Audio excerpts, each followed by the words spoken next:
20वीं सदी अपने साथ क्रांतियां, भीषण युद्ध और महामारी लेकर आई।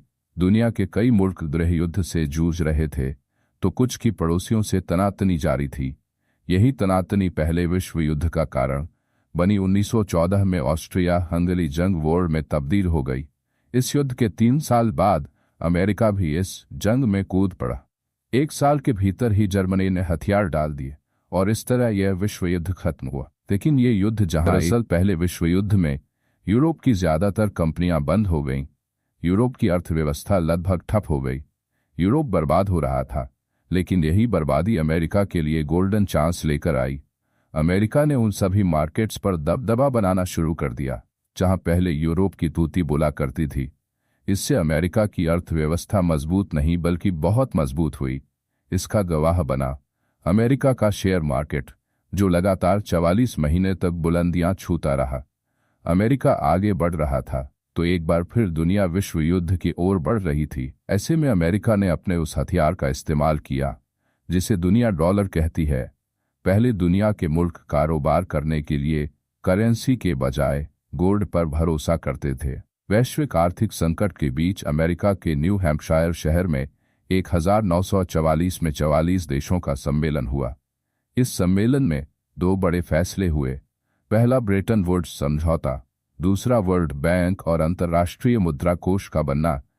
लेकिन इन फैसलों में सबसे अहम ब्रेटन वुड्स समझौता था, जिसके तहत डॉलर को ग्लोबल करेंसी के तौर पर मान्यता दी गई। समझौते से पहले दुनिया के तमाम देश गोल्ड को मानक मानते थे। सरकारें अपनी करेंसी सोने की डिमांड और कीमत के आधार पर तय करती थीं। लेकिन ब्रेटन समझौते के तहत तय हुआ कि अब से अमेरिकी डॉलर ही सभी करेंसीज का एक्सचेंज रेट तय करेगा। डॉलर इसलिए क्योंकि उस समय अमेरिका के पास सबसे ज्यादा सोना था। आज डॉलर दुनिया की सबसे ताकतवर करेंसी है। दुनिया भर में 90% कारोबार डॉलर में ही होता है। 40% कर्ज भी डॉलर में ही दिए जाते हैं।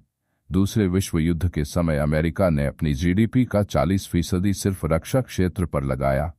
1946 से 1973 के बीच अमेरिका की अर्थव्यवस्था हर साल करीब 4% की दर से बढ़ी। अमेरिका के पास दुनिया की सबसे बड़ी सेना है। अमेरिकी रक्षा विभाग की रिपोर्ट बताती है कि उसकी सेना में कुल 21-22 लाख से ज्यादा जवान है, जिनमें से 13-28 लाख एक्टिव है, जबकि 7 इनमें रिजर्व और नेशनल गार्ड के जवानों की संख्या शामिल है। वहीं नेवी में 4 लाख से ज्यादा, मरीन कॉर्प्स में 10 लाख और एयरफोर्स में 5 लाख से ज्यादा जवान हैं। अमेरिका अपनी सैन्य ताकत पर 800 अरब डॉलर यानी 66 लाख करोड़ रुपए से ज्यादा खर्च करता है। ये दुनिया में सबसे ज्यादा है। इसलिए आज अमेरिका सुपर पावर देश है।